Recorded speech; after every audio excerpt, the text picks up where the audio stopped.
اعوذ باللہ من الشیطان الرجیم بسم اللہ الرحمن الرحیم۔ پیارے ناظرین، آپ کا اسلام چینل میں خوش آمدید۔ السلام علیکم ورحمۃ اللہ وبرکاتہ۔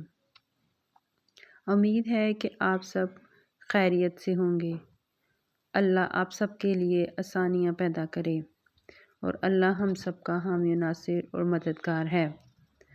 آج جو میں آپ کو وظیفہ بتانے جا رہی ہوں وہ آپ کی تمام نیک خواہشات، مال و دولت اور رزق میں فراخی کے لیے ہے، اور جو آپ کو رمضان المبارک کا چاند دیکھ کر آپ کو کرنا ہے۔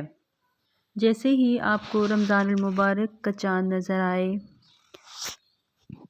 عشاء سے پہلے اور مغرب کی نماز ادا کرنے کے بعد آپ نے اول و آخر درود شریف پڑھنا ہے ایک دفعہ، اور پھر تین مرتبہ سورہ الفتح پڑھنا ہے۔